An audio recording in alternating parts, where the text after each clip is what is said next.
Okay, so we're going to get us caught up in our journal just a little bit, using our textbook pages, our journal, and some scissors and glue. So the first thing let me kind of go back.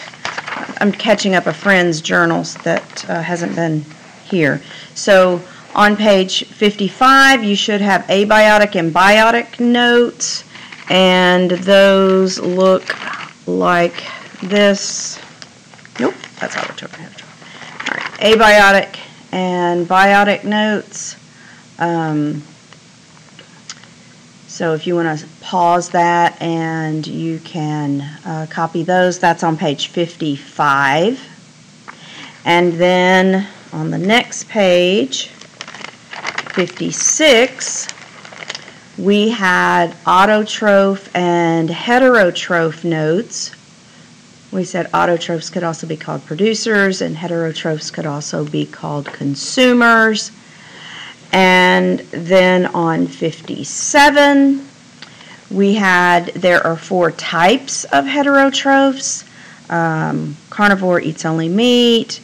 Omnivore could eat pretty much anything. Herbivores eat only plants, and decomposers get their energy from other organisms. And then we made a pocket on 58. And how we make this pocket is we actually, I had written on any other pages, I'm going to show you how to do it in this one. We actually took a page and we folded it down like this, and then we put glue here and folded it over, and that makes a pocket for our ecosystem vocabulary flashcards that you should have made. And if you'll keep them in the rubber band, then you stick them in there and you don't have to find them in your backpack or whatnot.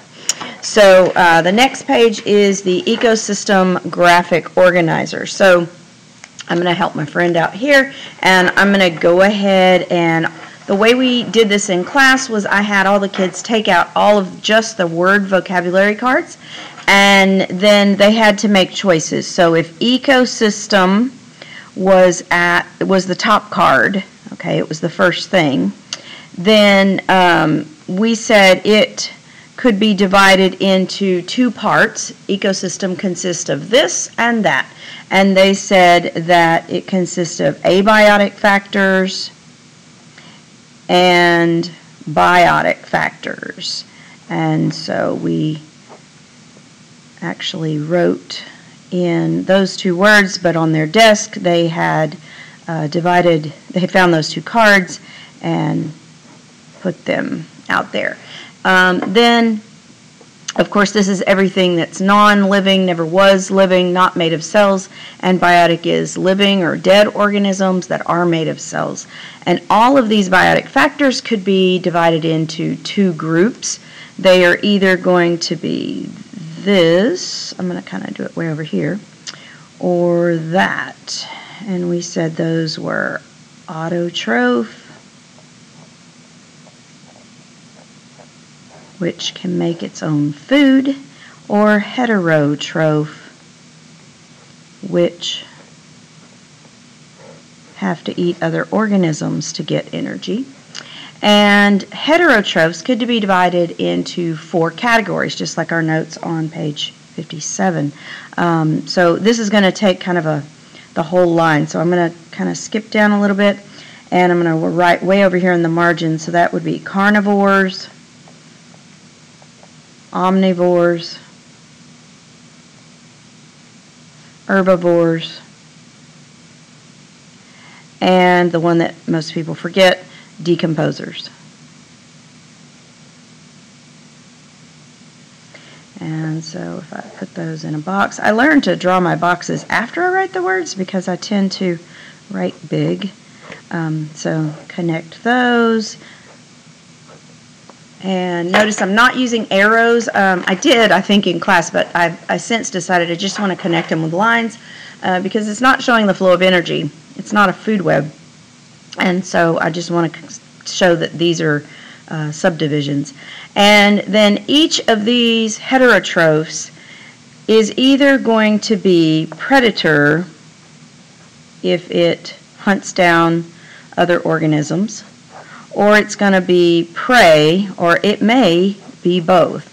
And so carnivores definitely hunt, omnivores hunt, but herbivores eat plants, so they are not hunters. Decomposers eat dead stuff. They don't have to hunt that.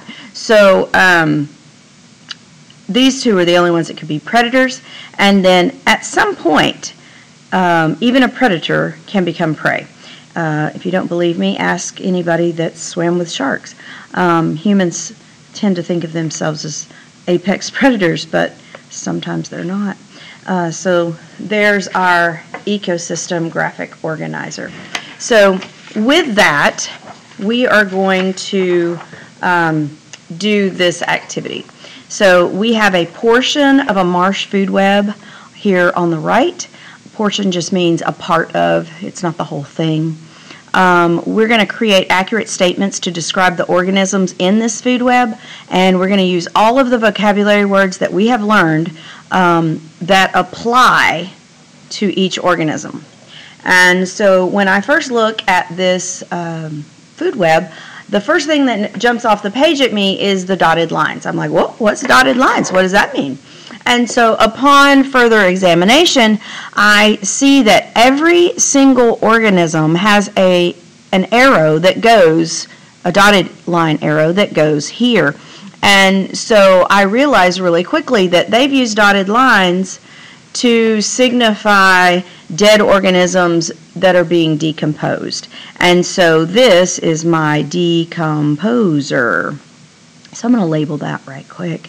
And then the second thing, and normally the first thing when I'm looking at a ecosystem, a food web, is I want to see where it begins. Of course, the sun is the energy source, but the sun is abiotic, so therefore it's not included in food webs or food chains because they are only biotic, or the living parts of the ecosystem. So the first level is the producers.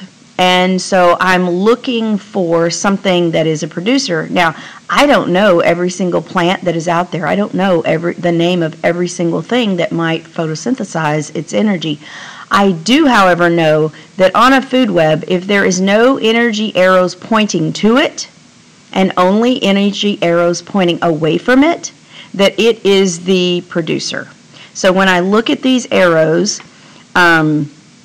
this one only has arrows pointing to, but there's one pointing away. This one has pointing to and pointing away, pointing to and away, pointing to and away, but this one has only arrows that are going away. So that means it is the fundamental basis, or the producer, or autotroph. So I try to circle the autotrophs. That kind of helps me. If I have a green highlighter, because photosynthesis requires chlorophyll, sometimes I will highlight all of the producers with green. But you know, you don't always have that on a test, so you do always have something to write with, and you can circle it. I'm going to label it autotroph. And then I'm going to see where the energy arrows take me. So from the algae, the energy flows to the crayfish. That means the crayfish, looking around, doesn't have any other energy going into it, only gets energy from the algae, which is a plant. That means it only eats plants. So the crayfish must be a heterotroph, not an autotroph. In fact, everything else is a heterotroph, so I'm not going to label them. If I label the autotroph, then by default everything else is a heterotroph. But I am going to label what kind of heterotroph the crayfish is. So the crayfish only eats plants. That would mean it is an herbivore. Could also be called a primary consumer, right? And then I'm going to look to see where the crayfish energy goes. It can go to the birds, it can go to the fish. And so it could also be called prey because something is hunting it down and eating it. And I'm going to create a statement about the crayfish. Now this is where the ecosystem graphic organizer comes in handy. So when I look at my crayfish, I can ask myself, is it abiotic or biotic? Well, it's definitely living, so that's the first word I'm going to write. It's biotic. And then after that, I'm going to ask myself, is it an autotroph or a heterotroph? Well, it's definitely a heterotroph. It doesn't make its own food, so I'm going to write heterotroph. And sometimes they'll add IC to it. It's heterotrophic. It means the same thing. It just sounds a little fancier. And the next question is, what type of heterotroph is it? We said, looking on here, that it only ate plants, so it was a herbivore. So I'm going to write herbivore. Sorry, when I sound that out, it helps me to spell. And then the final one was, is it a predator or is it prey? And I said herbivores can't be predators, but they can definitely be prey. And so I'm going to put prey. Now, I had a energy pyramid yesterday, and this is a copy, it's not in color, and I learned a new word for herbivore. We said they were primary consumers. And if you want to go back in your flashcards to the one that defines herbivores, where it says a heterotroph that only eats plants, you can add the word primary consumer as a synonym for herbivores. So primary consumer. These are all of the words that apply to the crayfish.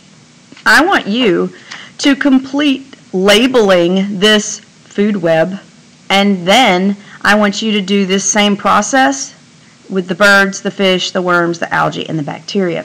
Now, here's another thing. I purposely made sure worms were on here, and in this food web, remember, there are lots of species of worms, and we don't know what every single one of them is. In this food web, it shows the worms eating algae. If the worms eat the algae, when it's alive, if the energy from the algae goes into the worms, it is not a decomposer, but rather an herbivore. And you say, but Miss, I thought always worms were decomposers. Well, you have to follow what the food web tells you. And in this food web, worms are an herbivore. So, the bottom of the page has, in the diagram below, what does the X most likely represent? Your choices are autotroph. If it's an autotroph, you're going to put an A there. B, heterotrophs. If it's that, you're going to put a B there. C, decomposers. If it's that, you're going to put a C. D, carnivores. You're going to put a D. I should have switched those two. Then it would have been C for carnivore and D for decomposer. Anyway, doesn't matter. So you're going to put your answer there. But that's the easy part. Now you've got to explain, using words, how you eliminated all the other answer choices and why your answer is correct. So using this information, write an explanation telling me blank X must be the whatever because the arrows show the flow of energy going from blah, blah, blah, whatever. Then tell me it can't be blank because blah, blah, blah. Okay? So that is a small paragraph. Please read it out loud when you're finished because, one, if it doesn't make sense to you, it's not going to make sense to me. And two, if you can't read it, I sure can't read it. So that is a grade, and that's going to be turned in or submitted. So the next thing that we did on page 60, you should have your saltwater food web. Okay, you should have that. We took our pyramid and folded it in half, and then we cut from our textbook and made a little foldable for page 62. So I'm going to show you how to do that for my friend here that wasn't here. So I'm going, he doesn't have this, I'll get him that later. I'm going to take textbook page 358, and I'm going to take my scissors. Whoops, don't have my scissors. Let me go get them.